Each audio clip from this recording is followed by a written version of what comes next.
760 तक हो गया।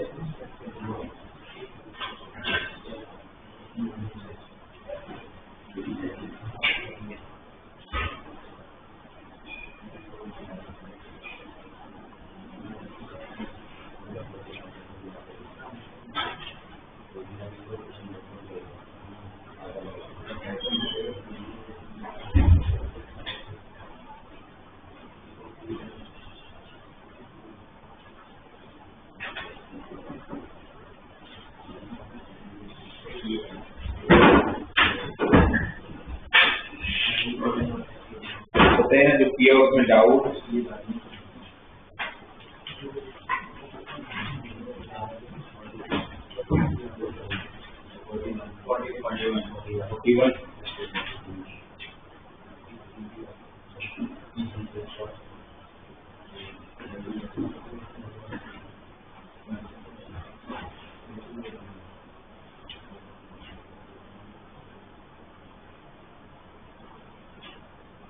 देखो 41 में हम लोग को फर्स्ट टर्म क्या दिया हुआ, x raise to power 1 plus log 10 of x का 8 रूट मतलब raise to power 1 by plus x raise to power 1 by 12 और पूरे का होल स्क्वायर, पूरे का power 6, correct.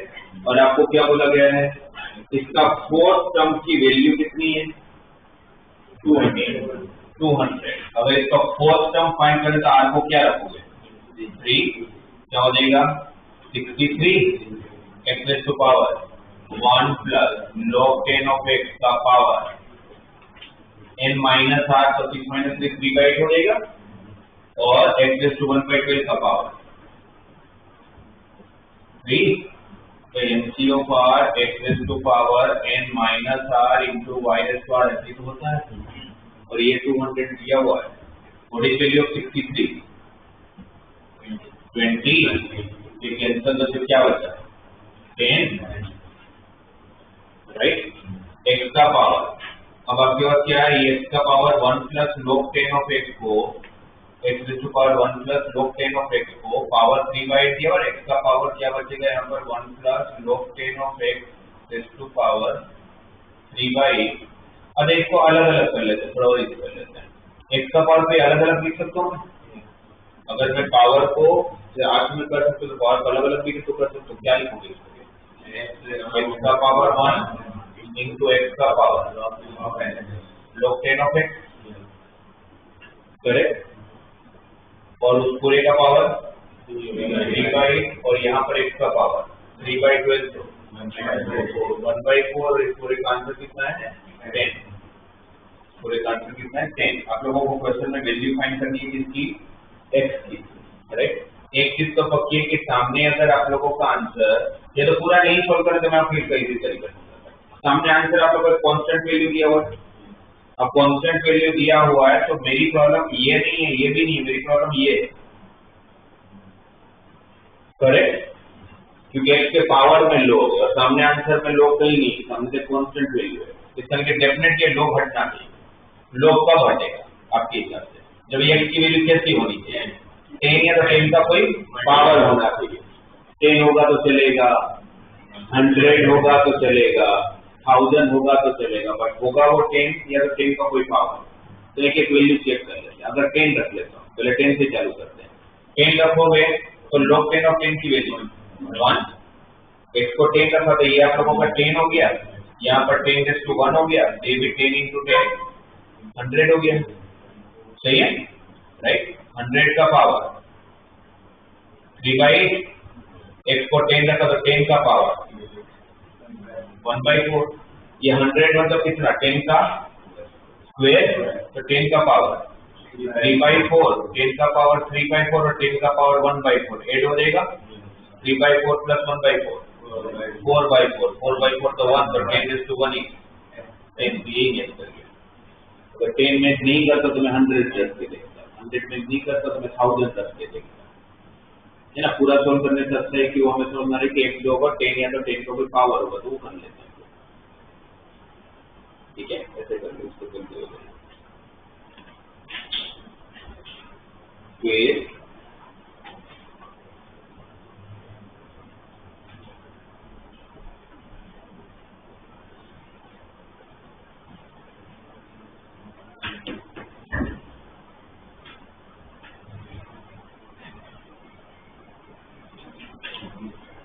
46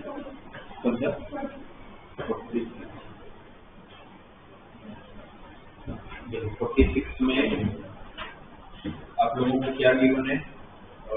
3 power 1/2 plus 5 power 1/8 पूरे का power n. If the number of integral terms in the expansion, is exactly 33, then the least value of n. अगर इसमें exactly integral power कितना है 33 है, तो लीस्ट वैल्यू ऑफ n क्या होगा? इसका जनरल टर्म अगर लगा होगा तो क्या लिखोगे? NC ऑफ r x का power n minus r y का पावर r, तो NC ऑफ r 3 का पावर कितना आ गया? n माइनस r/2 5 का पावर r/8. अब आप लोगों को अगर इंटीग्रल टर्म चाहिए इसका कि 3 और 5 के पावर में कैसी वैल्यू होनी चाहिए? इंटीजर वैल्यू होनी चाहिए, राइट? उसके लिए ये जो r है उस r को क्या होना पड़ता होगा? इस r को क्या होना पड़ता होगा? 8 या 8 का मल्टीपल, करेक्ट?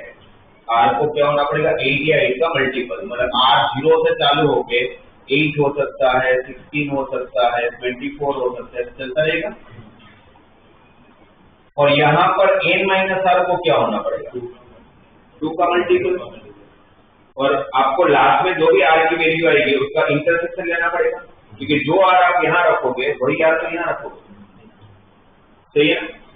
अब ये तो पक्की बात है कि अगर दोनों पे इंटरसेक्शन लेना तो आपकी r की वैल्यू इसके बाहर तो नहीं जा सकती, इसके बाहर नहीं जा सकती. क्या आपकी r की वैल्यू जो यहाँ पुट करोगे कैसी वैल्यू? इसी में से होगा कोई ना कोई, या तो सारे होंगे या तो उसमें से छोड़े होंगे. तो अगर यहाँ पर आप 0, 8, 16, 24 ऐसी कोई वैल्यू रख रहे हो और उसको आप डिवाइड बाय 2 करोगे तो वो कट जाना चाहिए, क्योंकि इंटीजर वैल्यू भी आना चाहिए पावर में, तभी तो इंटीग्रल टर्म मिलेगा. इट मीन n में से n की ऐसी क्या वैल्यू होगी जिसमें से आप 8 का मल्टीपल को अगर माइनस करोगे तो डिवाइड बाय 2 मतलब 2 से कट होता होगा. एक चीज पक्की है कि n ओड तो नहीं हो सकता, क्योंकि सामने आपके पास इवन नंबर ही है. ओड माइनस इवन करोगे तो ऑड नंबर आएगा, जो 2 से कट नहीं होगा. तो ये पक्की बात है कि n भी कैसा नंबर होगा? इवन ही होगा. अच्छा, n इवन तो होगा ही, पर उस n इवन में क्या हम 2 या 4 या ऐसी कोई वैल्यू ले सकते हैं? 8 से छोटा तो नहीं ले सकते. 8 से छोटा तो क्योंकि नेगेटिव में आ जाएगा, राइट है. बट हाँ, ये तो पॉसिबल है कि आप बोलोगे सर n को 2 लेके r को 0 रखेंगे तो चलेगा. हाँ, 0 के लिए चलेगा, बट बाकी किसी के लिए नहीं चलेगा. और आपको बोला कि 33 टर्म से आपके पास इंटीग्रल टर्म है, ऐसा नहीं कि एक बात 2 टर्म. तो पक्की बात है कि n जो होगा वो 8 या 8 से तो बड़ा ही होगा. अब सपोज मान लेते हैं कि 16 है. अगर 16 है तो कितनी जगह काम करेगा? 0 के लिए काम करेगा, 8 के लिए काम करेगा, 16 के लिए काम करेगा, फिर 24 के लिए नहीं करेगा. क्यों? बिकॉज 16 माइनस 24 करने जब तो वापस नेगेटिव में आ जाएगा, सही है, राइट? तो अगर आपके पास अगर 33 इंटीग्रल टर्म्स है जो क्वेश्चन में दिया हुआ है, तो यहाँ पर n की वैल्यू इसके 33rd टर्म से तो बड़ा ही होगा या उसके इक्वल हो सकता है. समझ आए जो बोलो? इसके 33rd टर्म जो भी आता होगा उतना तो मिनिमम उसको होना पड़ेगा. उससे बड़ा हो सकता है, उससे छोटा नहीं हो सकता. उससे छोटा होगा तो फिर 33 इंटीग्रल टर्म्स नहीं मिलेंगे. तो फिर ये कैसे सीरीज है? कैसी सीरीज है? उसका 33rd टर्म पता कर लेते हैं. इसका 33rd टर्म 33 है ना. इस सीरीज का 33rd term a plus n minus 1 into D, correct? तो कितना आएगा ये? 256. अगर मैं अब यहाँ पर 256 रखता हूं तो r की वैल्यू क्या क्या चलेगी? r की फिर बहुत सारी वैल्यू चलेगी. 0 भी चलेगा, 2 भी चलेगा, 4 भी चलेगा, 6 भी चलेगा, 8 भी चलेगा, क्योंकि सारे इवन रखोगे तो सारे 2 से डिवाइड होंगे. बट आपको लेना क्या है लास्ट में? तो यहाँ पर पूछे कि r की अगर मिनिमम 256 तो है, उससे ज्यादा हो तो उससे कम है. तो अगर मैंने इनको 256 रखा, इस r को क्या होना पड़ेगा? 0, 2, 4, 6, 8, 10 से लेके 256 तक सब चलेगा, था ही वन। बट आपको फाइनली इन दोनों का इंटरसेक्शन लेना होता है, इन दोनों के इंटरसेक्शन में सिर्फ यही नंबर आएंगे। और ऐसा हम लोग कहाँ तक जा सकते हैं? 256 तक, क्योंकि 256 से ज्यादा जाओगे तो फिर यहाँ पर नेगेटिव आना चालू हो जाएगा। इसलिए n की लीस्ट वैल्यू क्या होना चाहिए? तो 256 होना चाहिए, तब तक 33 टर्म्स मिलेंगे। उससे छोटा लोगे तो फिर नेगेटिव में चला जाएगा, तो पॉसिबल नहीं। तो मेनली एक क्वेश्चन को समझने की जरूरत थी, बाकी इसमें 13 टर्म आपको ढूंढ लेना है, वही आपका आंसर हो जाएगा।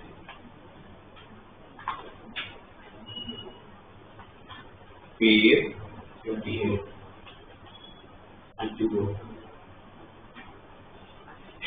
मतलब 54, find maximum value of term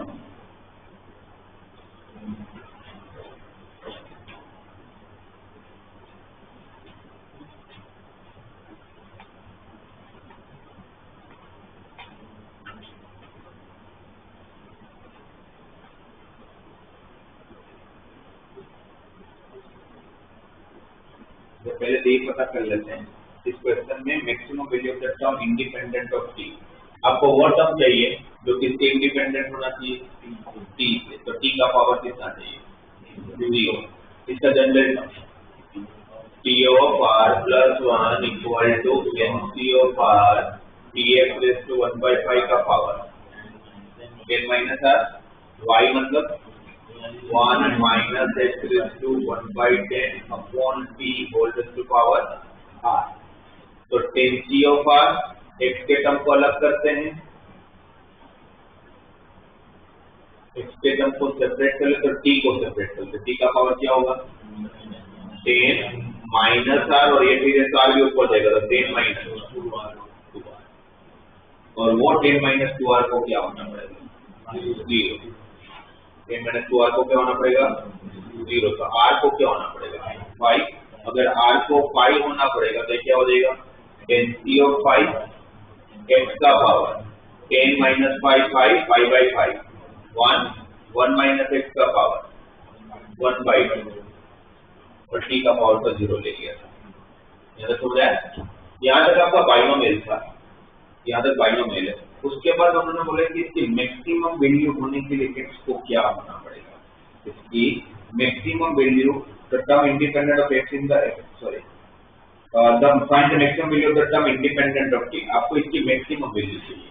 अब इसकी मैक्सिमम वैल्यू जो चाहिए वो उसके लिए जो मैक्सिमम फाइंड करने को बहुत सारे तरीके होते हैं, मैथमेटिक्स में ग्राफ वगैरह बहुत कुछ होता है, और सबसे इजी होता है डिफरेंशिएशन। डिफरेंस जहाँ थोड़ा बहुत अगर फिजिक्स में आया होगा तो आई डोंट नो अभी तक आया है कि नहीं, कि डिफरेंशिएशन जहाँ पर 0 बनता है ना, वहां पर आपका फंक्शन जो तो मैक्सिमम या मिनिमम वैल्यू देता है।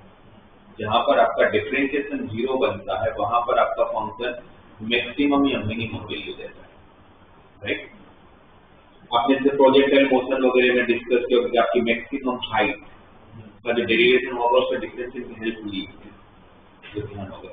तो बेसिकली इस तरह समझ लो ना कि अब वैसे तो हम लोग मैक्सिमम मिनिमम करके पूरा एक चैप्टर है 12 बहुत बड़ा, राइट? और अभी की तरह मतलब कभी भी अगर किसी भी फंक्शन का मैक्सिमम मिनिमम वैल्यू से तो उसका डिफरेंशिएशन को 0 के साथ इक्वेट कर लेना। अगर मुझे इसका मैक्सिमम मिनिमम वैल्यू चाहिए तो मैं क्या करूंगा?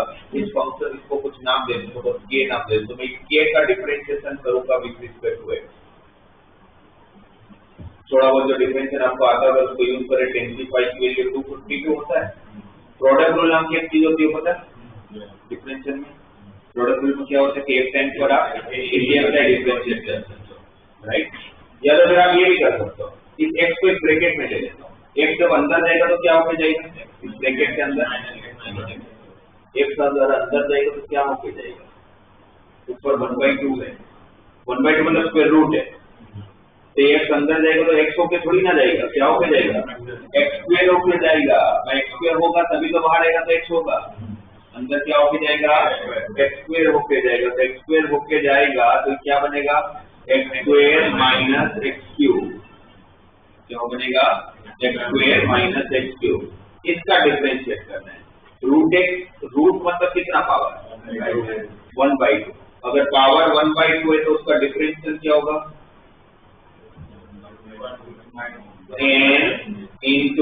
x raise to power n minus 1, x raise का डिफरेंशियल क्या होता है n इंटू x का पावर n माइनस 1। शायद लास्ट क्लास में आपको चेन रूल समझ आ रहा है, राइट।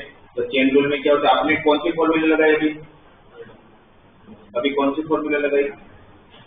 ये जो लिखा मैंने 1/2 into x square minus x cube का पावर माइनस 1, इसको मैंने कौन सी फॉर्मूला अप्लाई किया? एक्स स्क्वायर का डिफरेंशिएशन अप्लाई किया भाई, आपने एक्स प्लेन का डिफरेंशिएशन अप्लाई किया, पर एक्स थोड़ी ना दिया था आपको। दिया तो क्या था x square minus x cube, आपने क्या किया उसको एक्स मान लिया, जिसको आप एक्स मानते हो उसका डिफरेंशिएशन मल्टीप्लाई में करना पड़ता है, वही तो होता है चेन रूल। तो आपको x square minus x cube का डिफरेंशिएशन मल्टीप्लाई में करना पड़ेगा। इसका डिफरेंशिएशन क्या होगा 2x माइनस 3x स्क्वायर, इसका डिफरेंशिएशन क्या हो जाएगा 2x माइनस 3x स्क्वायर। ये हुआ x square minus x cube का पावर 1/2 का डिफरेंशिएशन। पहले nx raise to power n minus 1 apply कर लिया मैंने, और फॉर्मूला अप्लाई करने के लिए मैंने इसको क्या मान लिया था x, जिसको आप x कंसीडर करते हो उसका डिफरेंशिएशन आपको मल्टीप्लाई में करना होता है। अब ये जो डिफरेंशिएशन है उसको मैं 0 के साथ इक्वेट करता हूं। पावर माइनस 1/2 का मतलब कितना होता है? नेगेटिव पावर कहां जाएगा? डिनोमिनेटर में। और 1/2 मतलब कितना? रूट। 1/2 मतलब कितना? यहाँ से क्या कॉमन दिख रहा है? x क्या बचेगा? डिवाइड में क्या बचा? ये 126 हो गया, और डिवाइड में क्या है x square minus x cube root के अंदर। ये सब कुछ किसके इक्वल है? 0 इंटू समथिंग 0। 126 में डिवाइड में जाएगा तो x की कितनी वैल्यू आएगी? 0 आया और 2/3 आया।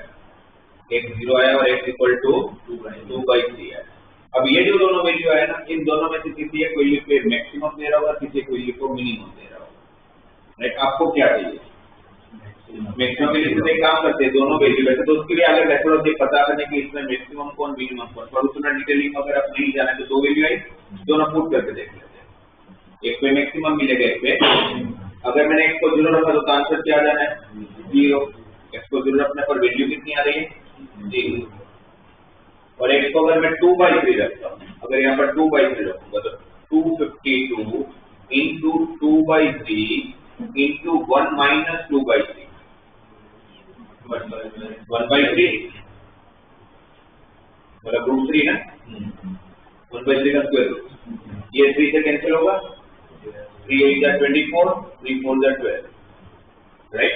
84 इंटू 2 188, तो फिर 168 divide by root 3, 168 by root 3। एक वैल्यू आई हमारे पास 0 और एक वैल्यू आई हमारे पास 168 बाय रूट 3। तो मैक्सिमम कौन होगा 0 या 168 बाय रूट 3?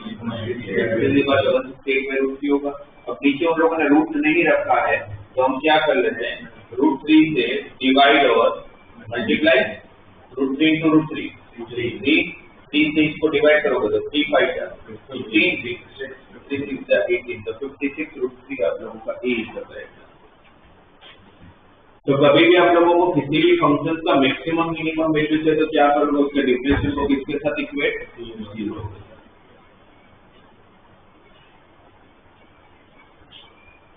ठीक है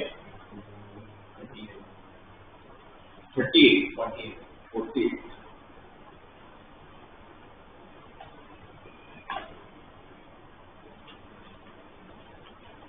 ये तो आपको किया है देखिए में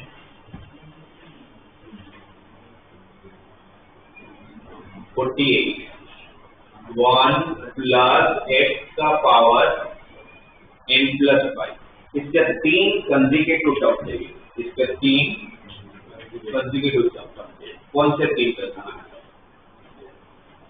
कोई भी 3 कंसेक्यूटिव टर्म, कोई भी 3 मतलब कि आपको जनरल 3 कंसेक्यूटिव टर्म तो कौन से 3 ले लेते हैं?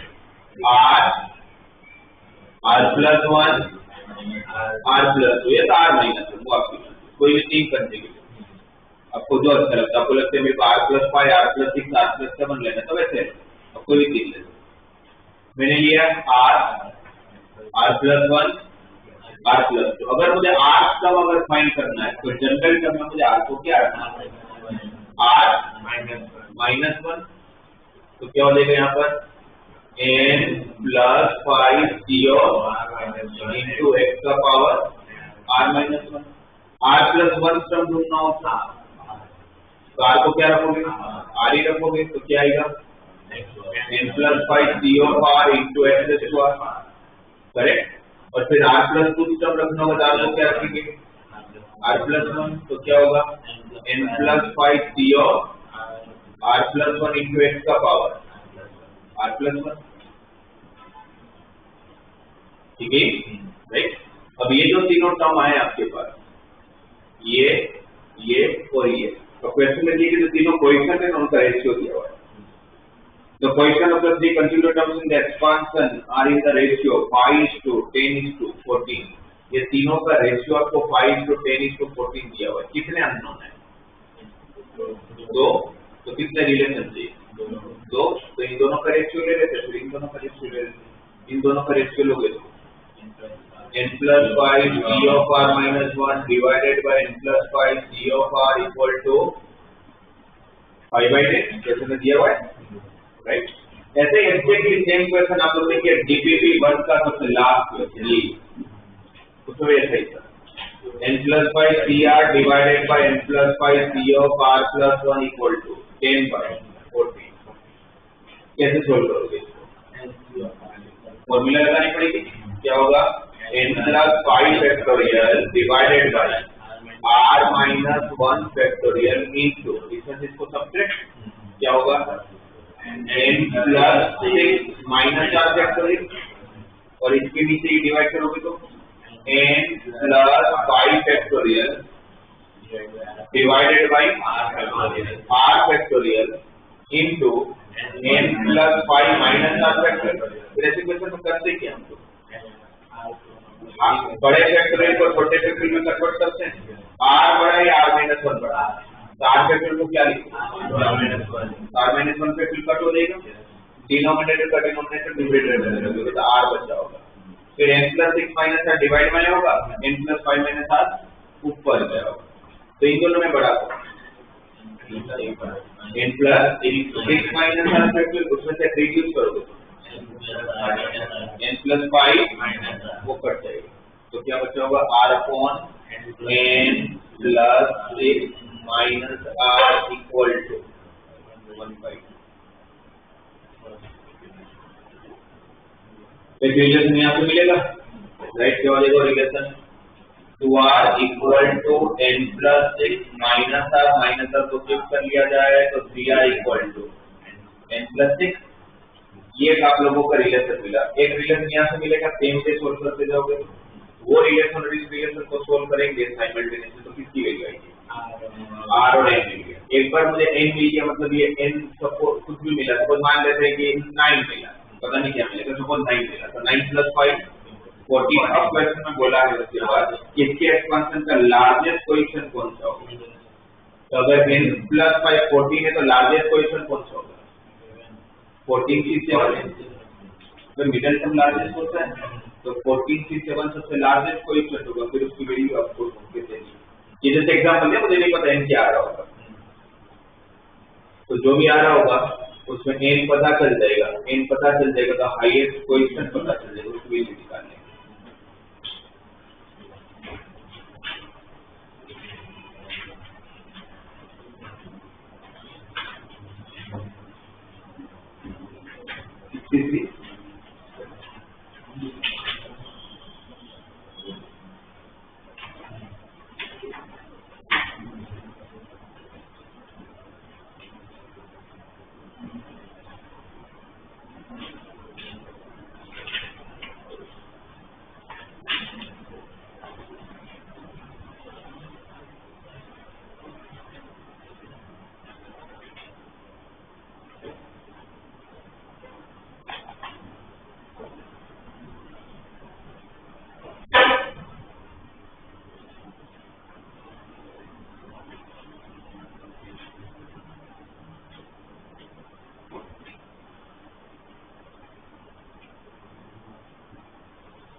तो 63 का जो x और y दिया हुआ है, जिसका आप एक्सपांशन करने का बोला है, वो थोड़ा अजीब से पावर है, जो थोड़ा अजीब सी वैल्यू है।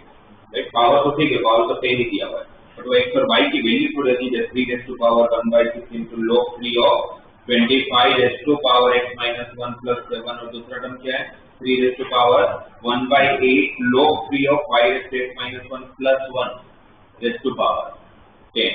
और बोला जाता है कि इसको एक्सपांड करना in the increasing power of 3 raise to 1/6 into log 3 of 5 raised to x minus 1 plus 1। वो देने का रीजन क्या होगा, आपको क्या लग रहा है, वो देने का मतलब क्या है? Is in the increasing power of 3 raise to 1/8 into log 3 of 5 raised to x minus 1 plus 1। वो क्यों दिया होगा?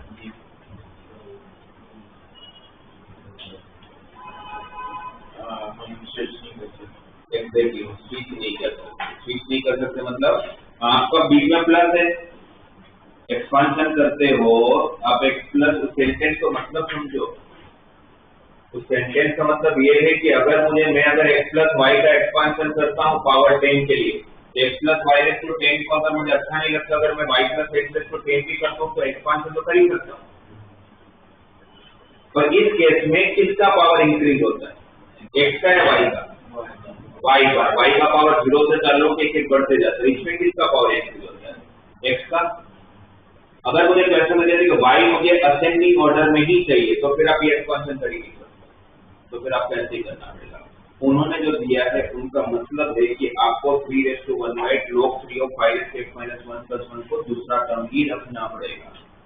उसका मतलब ये होता है, आप उसको इंटरचेंज नहीं कर सकते, उसका पहला टर्म नहीं बनाना, जहाँ के भी नहीं बनाना, ठीक है, उसका मतलब ये है। राइट, और 9th टर्म ऑफ एक्सपांशन इन 180 दिया हुआ है, आपको 9th टर्म 180 दिया हुआ है। मैं एक्सपांशन पर उसके पहले मुझे log की प्रॉपर्टी से बताओ कि इसको अगर मुझे लिखना है, आपको log की प्रॉपर्टी सारी याद है, 9 प्रॉपर्टीज होते हैं उसमें। 8 वाली प्रॉपर्टी ये है, a raised to power log a of b का आंसर किसके इक्वल होता है? ये सेम है तो आंसर किसके इक्वल होता है? b। अगर आपका ये और ये सेम है तो इसका आंसर किसके इक्वल होता है? b के इक्वल। उसको यूज कर लेते हैं। log में पावर को मैं बाहर लेके जा सकता हूँ, log में पावर कहाँ जाता है? अच्छा, आप लोगों को अगर किसी को log नहीं आता तो भाई log ऐसा टूल है, मैथमेटिक्स का उससे अच्छा टूल आपको कोई भी नहीं बना, आपको आना ही चाहिए। अगर उस टाइम पर क्लास किसी के मिस हुए या लेट ज्वाइनिंग है तो log के क्लास तो सारे वीडियो लेक्चर्स अपलोडेड है, गो थ्रू करो। 2-3 लेक्चर पे log था, तो सारे प्रॉपर्टी के ऊपर गो थ्रू कर लो, आना ही चाहिए आप लोगों को। ये सबको जो उन्होंने अटेंड किया उनको तो पता ही होगा कि भाई पावर को हम बाहर लेके जा सकते हैं। ये 1/6 जो है वो अगर ऐसा है तो मैं इसको पावर को अगर बाहर ले सकता तो इसको वापस पावर में भी ले सकता हूँ, ले जा सकता हूँ। अगर मैंने इस 1/6 को पावर में ले लिया तो फिर ये वाली प्रॉपर्टी हो गई, ये सेम हो गया, तो फिर आपके पास बचेगा क्या? 25 raised to x minus 1 plus 7 raised to power 1/6। और यहाँ पर भी जो 1/6 को भी पावर में लेके जा सकता हूँ, ये और ये सेम, तो क्या बचेगा? 5 raised to x minus 1 plus 1 raised to power 1/8, और उसका पूरे का पावर 10। अब तो ऐसा नहीं हो गया, log की प्रॉपर्टी अप्लाई करते हैं। इसका कौन सा टर्म चाहिए? 9th term. तो r को क्या रखोगे? 8 10 of 8 25 raised to x minus 1 plus 7 का power 10 minus 8 2/6 1/3 5 raised to x minus 1 plus 1 raised to power 8/8, तो वही बचेगा। और इसकी वैल्यू उन लोगों ने दिया हुआ है 180। 10 की 8 किसकी इक्वल होगा? 10 की 2 व्हाट इज वैल्यू ऑफ 10 की 45 45 से कैंसिल करोगे तो 4। इस पूरी की वैल्यू कितनी आ गई? 4।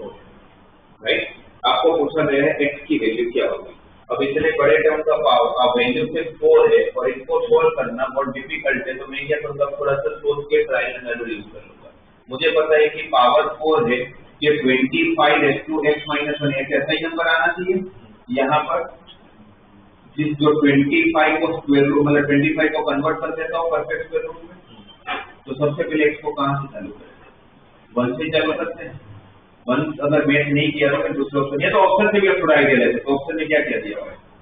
ऑप्शन में आप देखो तो दिया हुआ है 0, 1, 2, -1। तो सबसे पहले 1 से चालू करते हैं।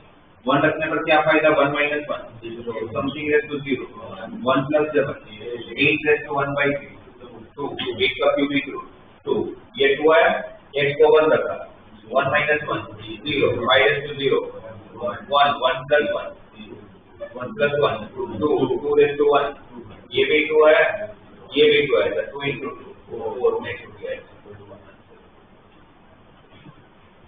रोमेन भी अलग तो सॉल्व कर सकते हैं कि जैसे क्वेश्चन सर पूरा सॉल्व करने में बहुत टाइम लगेगा, तो कैसे वैल्यू पुट कर सकते हैं।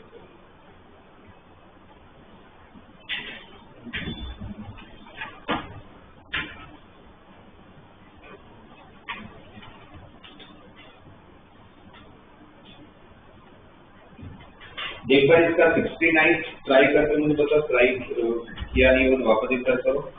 69 आपको रिमाइंडर वाले बहुत सारे क्वेश्चन किए आपने, 18 से डिवाइड करो तो रिमाइंडर कितना बचेगा?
कैसे करेंगे वहाँ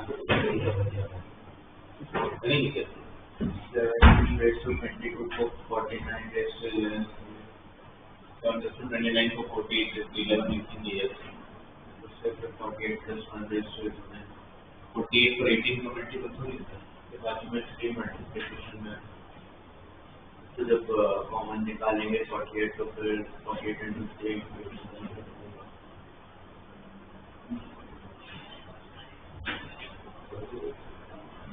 देखो नॉर्मली यहाँ पर ध्यान दो आप कभी कभी ऐसा हो भी सकता है जैसे 3 into 7 raised to 22 plus 2 into 10 raised to power 22 minus 44 right किससे डिवाइड करना है 18 से अगर आप इस तरफ अगर 100 क्वेश्चन कर तो उसका 99 में से होने वाला है कि जिससे आप जिसको डिवाइड कर रहे हो मतलब जिससे डिवाइड कर रहे हो वो वाला टर्म या वो टर्म का मल्टीपल आपके बेस में आ ही जाता होगा तो बहुत सारे क्वेश्चन किए होंगे अगर मुझे इसको 18 से डिवाइड कर तो मेरा काम क्या होना चाहिए कि 7 की जगह पर जब ब्रेक करेंगे तो पहला एक ब्रेक क्या होना चाहिए 18 या 18 का कोई मल्टीपल होना चाहिए यही बोल रहा है मैंने आप लोगों को करने के लिए बट 7 एक ऐसा नंबर है कि जिसका कोई भी पावर आप लो तो 18 के आसपास में तो नहीं आएगा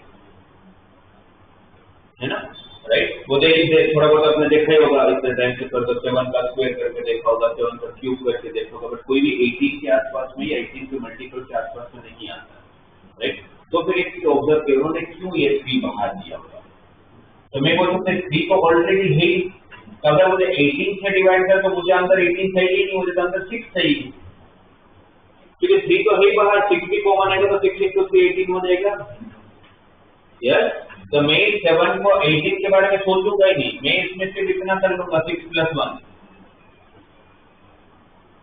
अब इसका हर टर्म के अंदर 6 होगा एक्सेप्ट लास्ट टर्म, तो जिसमें 6 होगा और 3 के साथ मल्टीप्लाई होगा 18 से डिविजिबल हो ही जाने वाला है। तो रिमाइंडर कौन बचेगा? लास्ट वाला टर्म। तो लास्ट वाला टर्म की वैल्यू, तो लास्ट टर्म की वैल्यू 1 तो लास्ट टर्म क्या होगा 1 तो और इंटू 3 तो 3। तो रिमाइंडर कितना बचेगा? जब 18 से डिवाइड करोगे तो 3। इसमें तो 18 से डिवाइड करोगे तो रिमाइंडर क्या बचेगा 3। अब यहाँ आ जाओ, इसको भी 18 से डिवाइड करना है, इसको 18 से डिवाइड करना है, तो ऑलरेडी 2 है बाहर, तो आंसर क्या चाहिए 9 चाहिए। तो फिर मैं उसमें 10 को 18 लाने की ट्राई नहीं करूंगा, मैं क्या लाना होगा 9 + 1 कर लूंगा। जब इसका एक्सपेंशन करोगे तो हर टर्म में 9 होगा एक्सेप्ट लास्ट टर्म, और लास्ट टर्म की वैल्यू 1, उसको इंटू 2 किया 2। तो जब 18 से डिवाइड करो तो इसका रिमाइंडर 3, इसका रिमाइंडर 2, तो 3 + 2 5, इसमें प्लस था ना, तो 5 रिमाइंडर यहाँ और -44 भी करना था, तो 5 - 44 -39, या फिर 5 - 44, ठीक है 5 है यहाँ पर, 44 को भी 18 से डिवाइड कर लेते हैं। 44 को जब 18 से डिवाइड करो तो रिमाइंडर कितना आएगा 8, 18 × 2 = 36, तो 8 रिमाइंडर होगा, तो 5 - 8 आपका रिमाइंडर कितना है -3। रिमाइंडर माइनस में नहीं होता है, अगर -5 हम क्या करते थे, जिससे डिवाइड करो उतना ही ऐड कर लेते हैं, तो -3 में 18 ऐड करोगे तो आंसर कितना देगा 15। आपको जब 18 से डिवाइड करो तो आपका रिमाइंडर कितना देगा। फिर बाहर 3 और 2 क्यों दिया होगा वो सोचना चाहिए सबको, नॉर्मली नहीं देते कोई, अगर इसमें दिया है तो फिर रीजन से दिया होगा।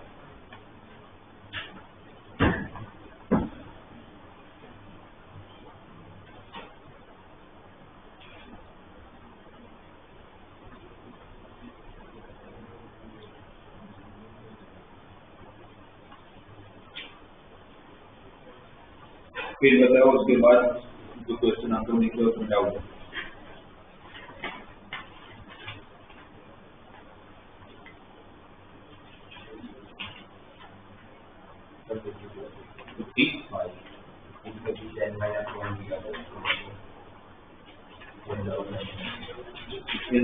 तो खोले की वेक्टर ऑफ n - 1 n की वैल्यू आ गई,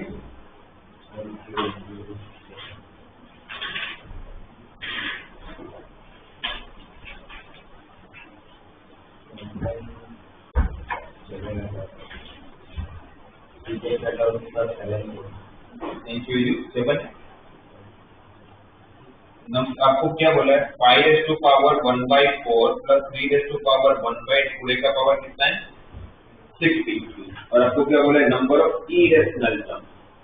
इसके टोटल एक्सपांशन में कितने टर्म उसमें थोड़े इरेशनल होंगे थोड़े रैशनल होंगे। रैशनल टर्म कौन सा नहीं है, जब 5 और 3 का पावर इंटीजर हो, राइट, तो वो रैशनल टर्म्स होंगे। आप इसका जनरल टर्म लगाओगे तो NCR x⁴ n - r y⁴ r, तो 60CR 5 का पावर 60 - r/4 और 3 का पावर r/8, करेक्ट राइट। अब 5 का पावर जो अब 3 का पावर जो r/8 है, तो r को क्या होना पड़ेगा 0 8 16, 8 का मल्टीपल होना पड़ेगा 24 32 40 48 56। 56 के आगे आप जा नहीं पाओगे क्योंकि 64 है नहीं, 60 तक ही जा सकते हैं। यहाँ पर आपको क्या होना पड़ेगा, ऐसा कोई नंबर लेना पड़ेगा जिसमें 60 में से माइनस करोगे तो 4 का मल्टीपल बने, तो 0 चलेगा ना, 4 चलता होगा, फिर 60 - 4 56/4 होगा, तो 0 चलेगा 4 चलेगा, तो हर 4 का डिफरेंस में चलेगा। फिर 12 16 कहाँ तक 60 तक भी चलेगा। फिर आपको दोनों में से कौन सी वैल्यू लेनी है, कॉमन वैल्यू कौन सी होगी, वो 8 वाले सारे कितने का चाहिए 1 2 3 4 5 6 7 और 8, वो 8 टर्म कौन से जो रैशनल होंगे, जिसमें 3 और 5 दोनों का पावर एक इंटीजर आएगा। तो 8 टर्म आपके रेशनल है, तो बाकी के जो होंगे वो सारे इरेशनल होंगे। टोटल कितने टर्म्स है?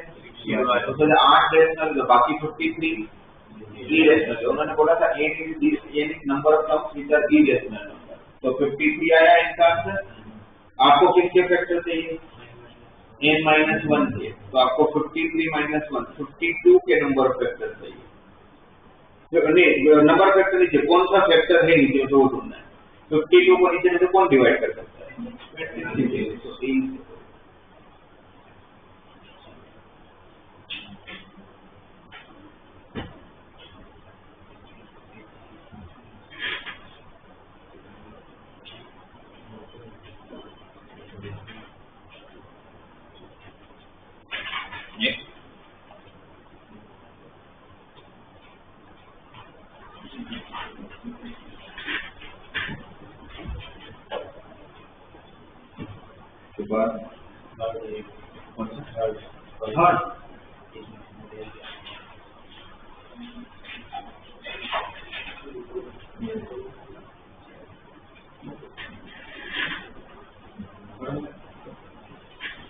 C1 का मतलब आपके हिसाब से क्या होगा?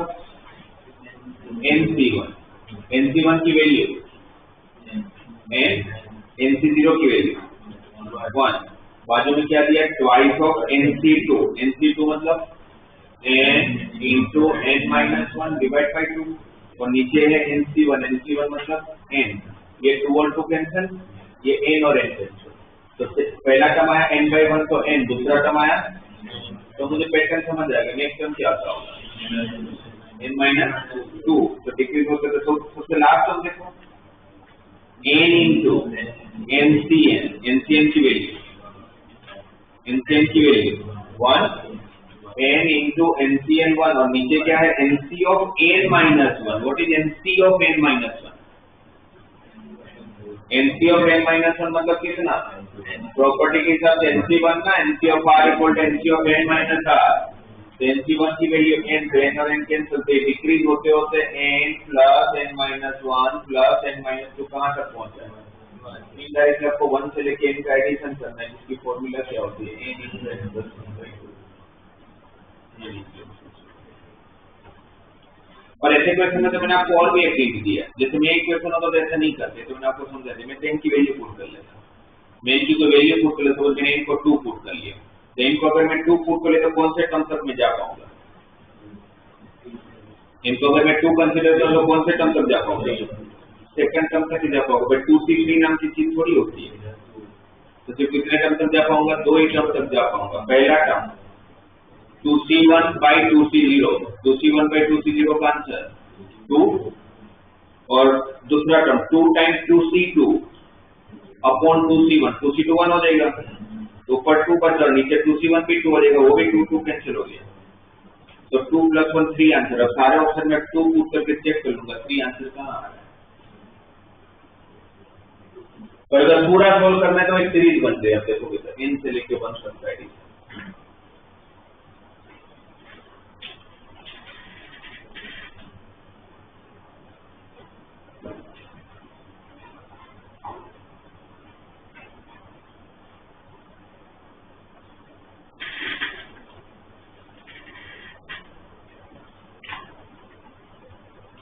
इसका क्वेश्चन नंबर 87 कैसे करेंगे?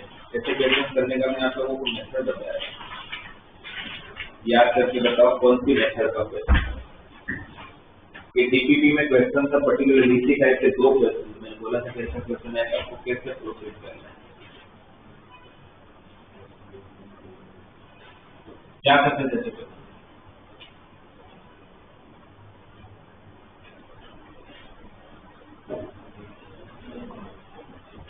क्या करते थे? हाँ, इंटीग्रल पार्ट और फ्रैक्शनल पार्ट और इसका कंजुगेट नंबर लेके करते थे। अगर आप लोग याद होगा 12 और 13 क्वेश्चन डीपीपी के सेम यही टाइप से 87 क्वेश्चन करने का यही एक तरीका होता है। आप और कुछ भी कर लो, क्वेश्चन होगा ही नहीं। 8√3 + 13⁻30।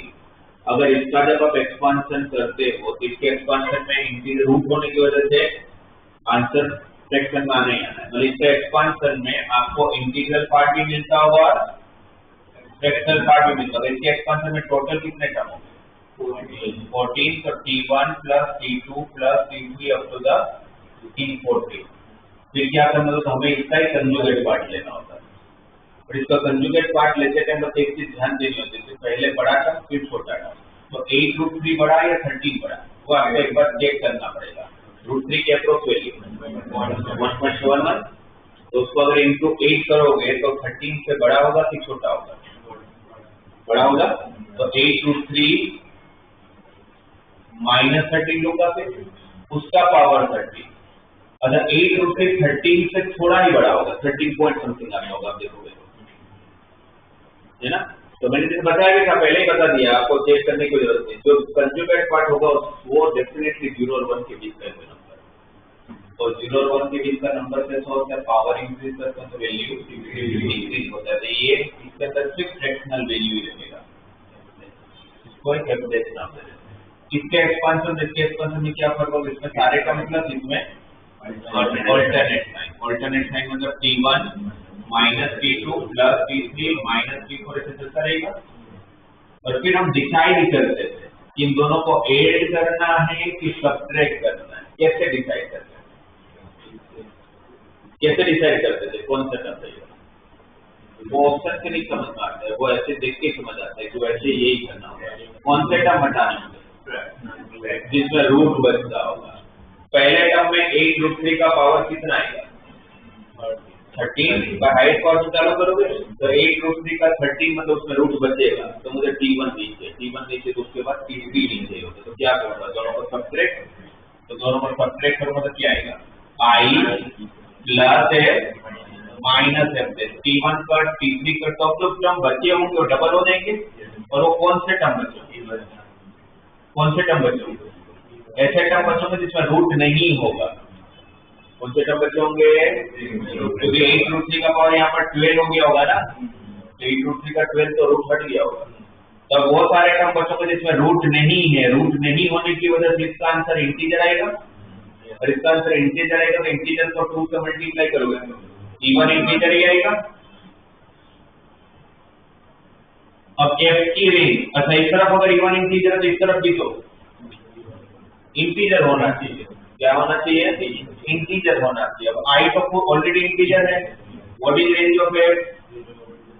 0 to फ्रैक्शनल वैल्यू का रेंज क्या होता है? 0 to 1। F डेश का रेंज भी क्या होगा? 1। तो what is range of F minus F dash? -1 to 1। और उसके अच्छा इसको भी इंटीजर ही होना पड़ता होगा। तो F माइनस F डेश अगर -1 से 1 के बीच में, तो उसके बीच में इंटीजर होगा कौन? 0। तो ये पक्की बात है कि F और F डेश को सेम होना पड़ता होगा। और अगर ये 0 हो गया तो ये जो I होगा वो कैसा नंबर होगा? एक इवन इंटीजर होगा। अब क्वेश्चन में देखें तो उन्होंने पूछा गया है कि F का जो इंटीग्रल पार्ट होगा, I जो होगा वो इवन होगा, है ना। चार ऑप्शन में देखोगे तो उसी की बात कर रहे हैं कि X का इंटीग्रल पार्ट कैसा होगा, Y का इंटीग्रल पार्ट कैसा होगा। तो X का इंटीग्रल पार्ट कैसा हो गया? इवन ना। तो पक्की बात है B और D तो गलत आंसर, क्योंकि B में का इंटीग्रल पार्ट ओड दिया हुआ है और D में भी ओड दिया हुआ है, तो गलत हो गया। अब A और C में से कोई सही होगा, उसके लिए आपको Y का इंटीग्रल पार्ट ढूंढना पड़ेगा। तो Y कैसे ढूंढोगे? Same method. Y क्या दिया हुआ है? 7√2 प्लस 9 उसका पावर 9। इसके एक्सपेंशन में टोटल कितने टर्म? 10। इसमें भी इंटीग्रल पार्ट क्या होगा? फ्रैक्शनल पार्ट भी होगा। T1 से लेके कहां तक एडिशन? T10 तक होगा, 10 टर्म होंगे ना। अब ये जो 7√2 प्लस 9 है उसमें बड़ा कौन? 7√2 बड़ा या 9 बड़ा? √2 की अप्रॉक्स वैल्यू 1.41 इंटू अगर 7 करते हो तो 9 से बड़ा आएगा कि छोटा आएगा? छोटा होगा।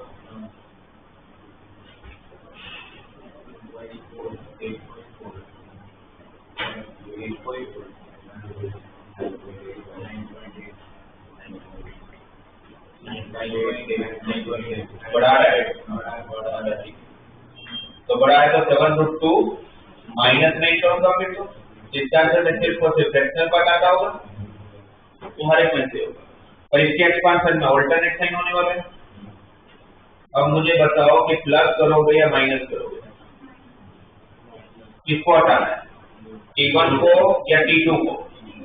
T1 को, 7 रूट 2 का पावर 9 होगा फर्स्ट टर्म में, तो वापस ऐसा ही होगा, सब्ट्रैक्ट करूंगा क्या आएगा, I plus F minus F S equal to twice of T2 plus T4 plus T6, सारे टर्म बचेंगे। यहाँ पर वही टर्म होंगे जिसमें रूट नहीं होगा, इंटीजर होगा, इंटीजर इंटू 2 इवन इंटीजर। अगर आपके राइट हैंड साइड में इंटीजर है तो लेफ्ट हैंड साइड में भी इंटीजर होगा, तो इसको भी क्या होना पड़ता होगा, इंटीजर होना पड़ता होगा। एफ माइनस एफ जेड को 0 होना पड़ेगा, क्योंकि उसकी रेंज के हिसाब से 0 ही पॉसिबल है। तो इसका भी इंटीग्रल पार्ट जो आ रहा है कैसा नंबर आ रहा है, इवन इंटीजर, मतलब y का भी इंटीग्रल पार्ट इवन होगा, x का भी इंटीग्रल पार्ट इवन होगा, तो दोनों पर इवन है तो दोनों का एडिशन भी इवन ही होगा। तो ये इसका करेक्ट है।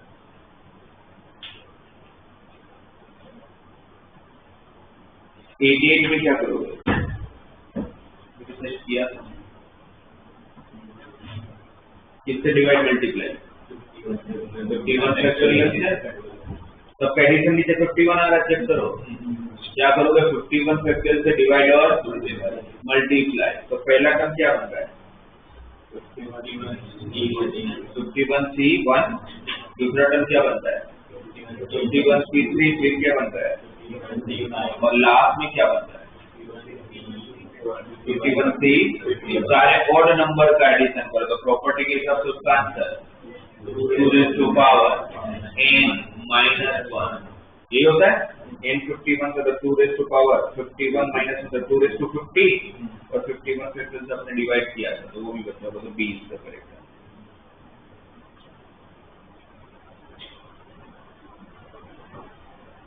$89,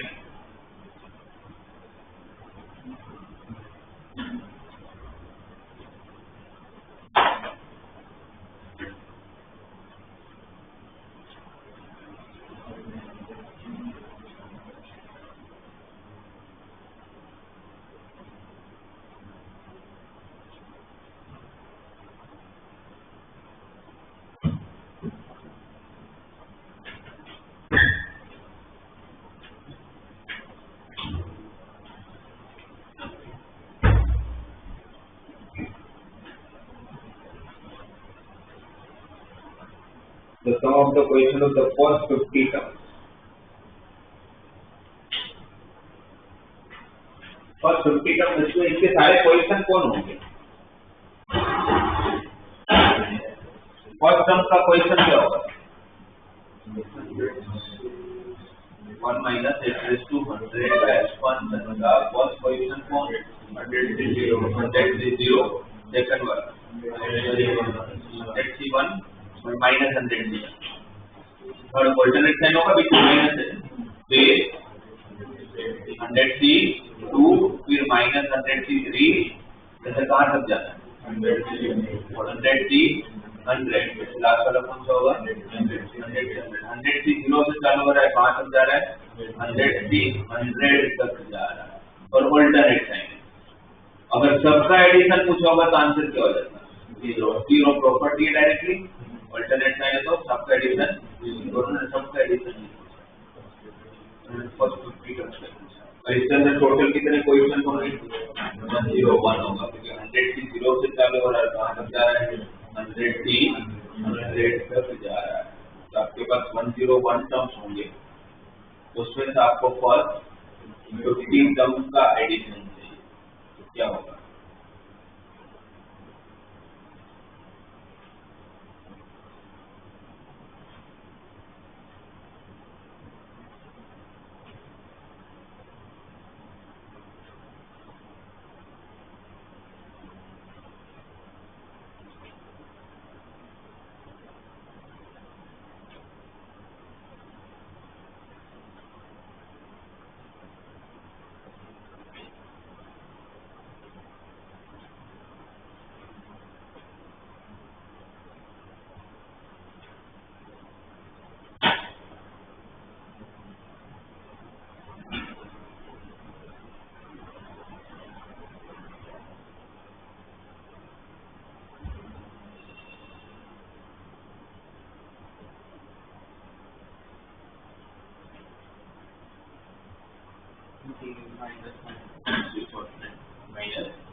आपको इस सीरीज अगर आप लिखोगे तब तो समझ आएगा कि क्या करना है। 100 से 0 से चालू हो रहा है, कहाँ तक खत्म हो रहा है? 100 से 100 पे। आप लोग इस तरह से बैठे हुए आप लोगों को लग रहा है कि आपका माइंड आप लोगों का पूरा मतलब कंप्यूटर से भी फास्ट की सोच के आप बता दोगे अभी आंसर क्या, लिखे भी नहीं, लिखो तभी तो समझ जाएगा कि क्या होगा। आप लोगों को थोड़ी नहीं तरह माइंड काम करेगा। 100 से 0 माइनस 100 से 1 प्लस 100 से 2 माइनस 100 से 3 प्लस 100 से 4 कहाँ तक जाएगा ये? एक टाइम ऐसा आएगा जब वो 100 से 49 भी आया होगा, फिर 100 से 50 होगा, फिर 100 से 51 होगा और आगे बढ़ते बढ़ते बढ़ते बढ़ते कहाँ तक जाएगा? 100 से 100 तक जाएगा। वो वाला टर्म आपका प्लस होगा या माइनस होगा? प्लस होगा, करेक्ट। इसके पहले 50 टर्म, इसके अंदर टोटल कितने टर्म है? 101 टर्म। उसमें से आप लोगों को कितने टर्म का एडिशन चाहिए? पहले 50 टर्म का एडिशन चाहिए। पहले 50 टर्म का एडिशन चाहिए, तो फर्स्ट 50 टर्म का जब आपको एडिशन चाहिए तो आप 0 से चालू करके कहाँ तक एडिशन चाहिए? 49 तक। 0 से लेके आप लोगों को कहाँ तक चाहिए? 49 तक। अच्छा, इसके अंदर ऐसा सबका एडिशन क्या होता? 0। सबका एडिशन करता तो आंसर क्या होता है? 0। 0 क्यों होता? आपको क्या लगता है? बढ़ जाता। कैसे कर होता? देखो 100 से 0 किसके साथ कर? 100 से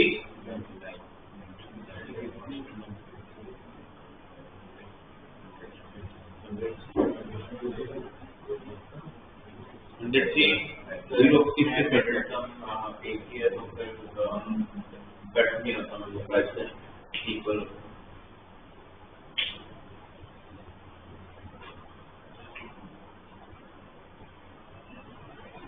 आप देखोगे तो अगर कट होना होता तो 100 से 0 किसके साथ कट हो सकता था?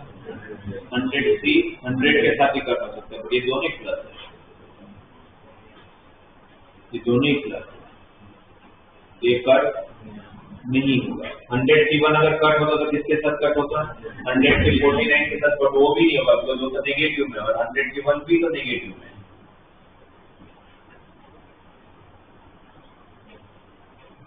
है ना। तो फिर क्या करें? माइनस कॉमन ले लो तो क्या फर्क पड़ेगा? जो 49 first 49 50 terms of the last 50 terms of 100 terms of first को तो नहीं होगा। ठीक है, तो पर इक्वल टू का आंसर क्या है? इक्वल टू का आंसर माइनस। अच्छा, मुझे आपसे ये जानना है बेसिकली इसका आंसर क्या होगा तो बहुत बात की बात है।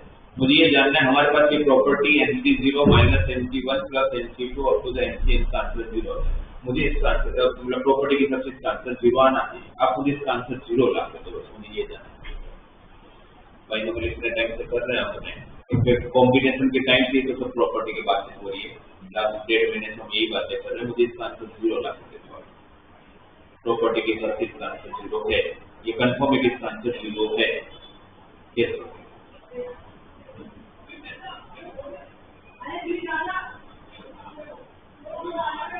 but 100 से 0 तो 100 से 49 प्लस 100 से 50 से 0, 100 से 0 से लेकर 100 से 49 वो 0 है, प्लस 100 से 50 तो 0 हो जाएगा।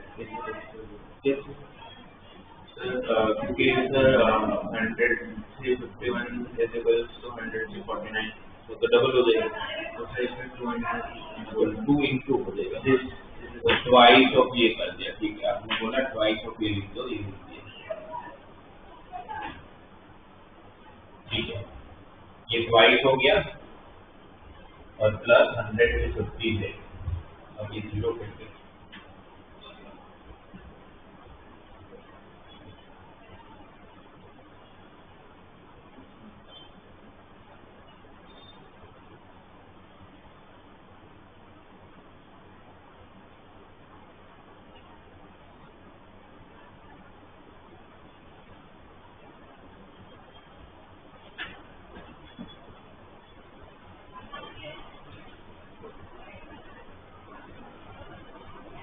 तो चलो ये तो बहुत बड़ी सीरीज है, नेक्स्ट छोटी सीरीज लेते हैं, छोटी सीरीज लेते हैं, फिर आप चेक करते हैं।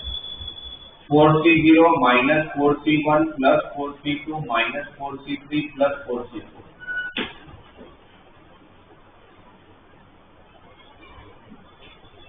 राइट। इसका आंसर 0 होना चाहिए। अच्छा 4 की भी लिखिए, 5 की भी लिखता हूँ। 5C0 minus 5C1 plus 5C2 minus 5C3 plus 5C4 minus 5C5। तो 5C0 और 5C5 कट हो जाएंगे यहाँ पर, है ना। 5C1 और 5C4 कट हो जाएंगे, 5C2 और 5C3 भी कट हो जाएंगे। तो चलो 0 तो मजा है, क्योंकि हर ऑल्टरनेट टर्म कट हो गया। फर्स्ट लास्ट के साथ कट हुआ, सेकंड लास्ट के साथ कट हुआ, तो ओड है तो सारे टर्म कट हो जाएंगे। अगर इवन है तो आपके पास नंबर ऑफ टर्म ही 5 आते होंगे। जैसे 4 है, पावर 1 ज्यादा, पावर जितना होता है उसका टर्म ज्यादा होता है। पावर 5 होगा तो टर्म कितने होंगे? 6, तो उसमें 3 और 3 कट हो जाएंगे। पावर 4 होगा तो टर्म कितने होंगे? जैसे 5 टर्म। इसका एडिशन 0 कैसे होगा? दिखने में 0 नहीं दिखता है, पर आप देखो 4C0 की वैल्यू 1, 4C4 की भी वैल्यू 4C4 की वैल्यू भी 1, बराबर है। ये सेम है, 4C0 और 4C4 तो सेम होगा। अगर आप वैल्यू से देखोगे तो 4C0 की वैल्यू 1, राइट। 4C4 की वैल्यू भी 1, 4C1 की वैल्यू 4, 4C3 की भी वैल्यू 4, 4C2 की वैल्यू 6, तो 6 प्लस 7 प्लस 8 माइनस 8 0 होता 0 है, और वो दिखता नहीं है हमें कट होते हुए, वो कट होते हुए नहीं दिखता है। पर अगर इसको अगर आपको लिखना है उस कट के हिसाब से, तो आप कैसे लिखोगे?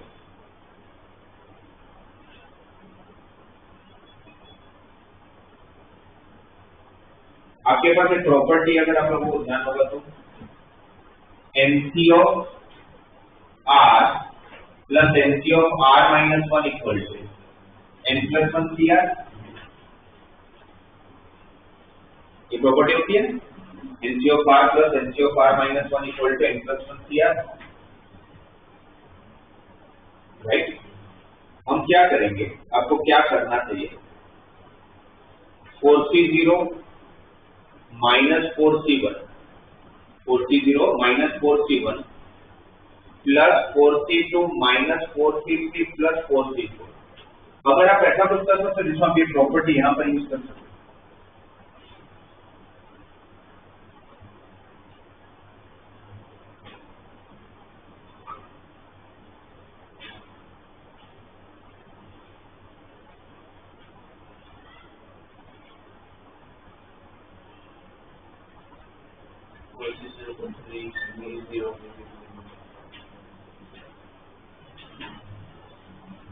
क्या करेंगे, क्योंकि ये अगर आपको छोटे नंबर में समझ में आ गया तो वो चीज आपको यहाँ यूज करनी है। बस सीरीज बड़ी है, इतने पर अब ऐसा क्या करोगे यहाँ पर कि आपका आंसर 0 हो जाए। 4C0 को 3C0, मतलब 4C0 को 3C0 लिखा, ठीक है। फिर NC ऑफ R जो R ऊपर प्रॉपर्टी को जैसे NC of R minus 1 minus N plus 1 C of R 3C0 minus 4C1, ठीक है। 3C0 माइनस 4C1 का आंसर कितना होगा? Minus 3C1, 3C0 minus 4C1 का माइनस 3C0 प्लस 3C1 का आंसर कितना होगा? 4C1। तो 3C0 माइनस 4C1 का आंसर क्या होगा? मतलब इसका आंसर हो गया माइनस 3C1। वो माइनस 3C1 और 4C2 को अगर साथ मिलूंगा तो आंसर क्या होगा? माइनस कॉमन ले लेते हैं, 3C1 माइनस 4C2 का आंसर क्या होगा? What is 3C1 plus 3C2? What is 3C1 plus 3C2? 4C2. So what is 3C1 minus 4C2? Minus 3C2, वो माइनस वाले minus plus 3C2 3C2 minus 4C3. 3C2 minus 4C3. What is 3C2 plus 3C3? 4C3.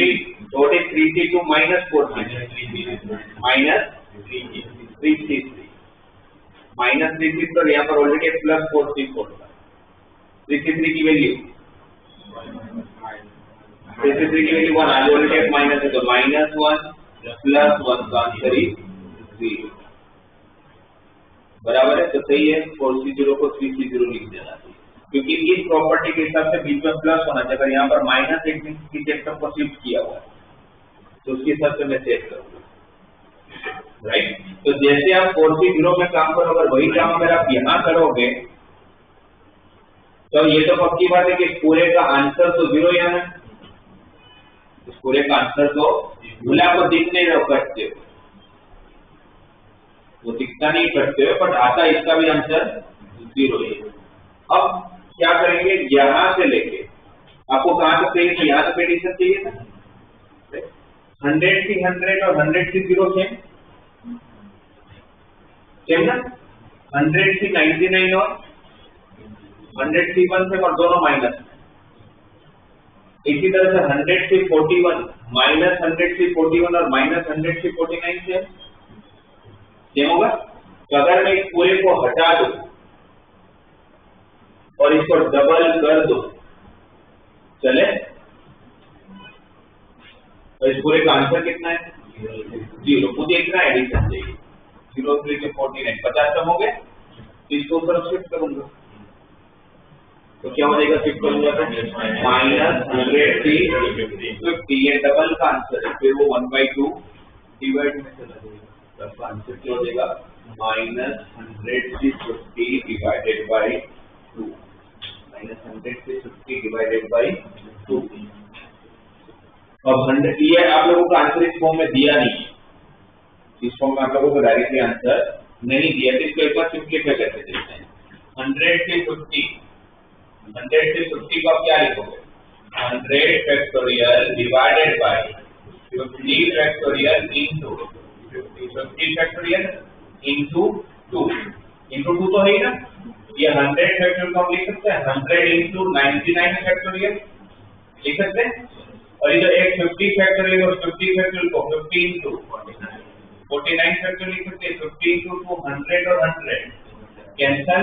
99 factorial divide by 49 factorial into 50 factorial किसकी first level की 99 सी 49 का answer is -99 C 49,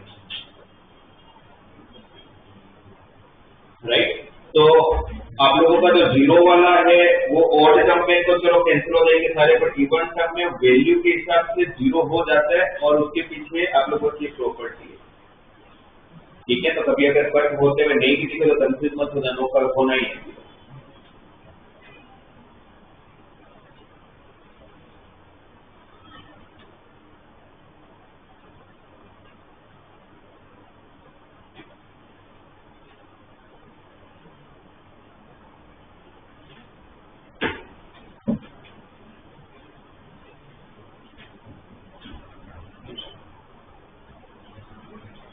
question number 104, जो मुझे लग रहा है कि कहीं पर आपको आगे जाके डाउट आ सकता है, बाकी तो तुम सेम जैसे क्वेश्चन दिख रहे हैं।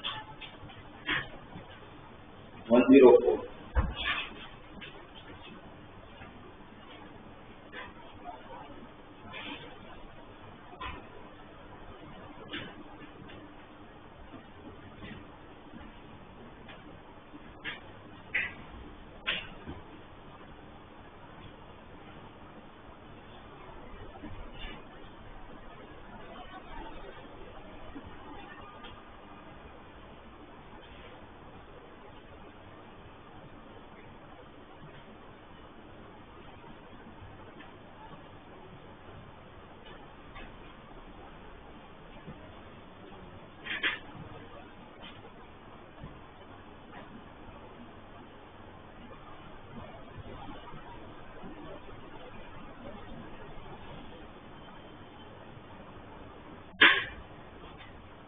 तो मैं एक बार बता देते हैं n minus 1 CR equal to k square minus 8 into NC of R plus 1. ये value if and only if k की रेंज क्या होगी ढूंढना है।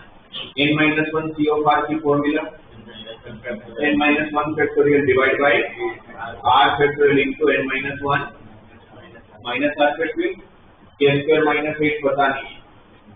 NC of R plus 1 n factorial divided by R plus 1 factorial into n minus R minus 1 factorial। ये भी तो same हो गया। ये कट इन दोनों में से बड़ा कौन क्या लिखोगे?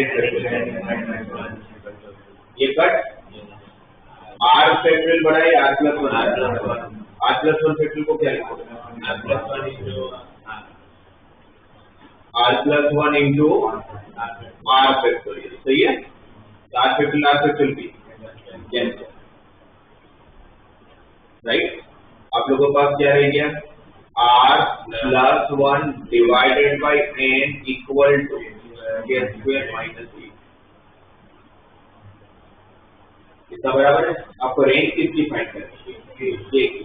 मुझे बताओ NC of R plus 1 के हिसाब से आपकी R plus 1 की वैल्यू n से कभी भी बड़ी हो सकती है, इक्वल हो सकती है, इक्वल हो सकता है। इक्वल होगा या तो छोटा होगा। तो हमें पता है कि R plus 1 should be less than equal to n।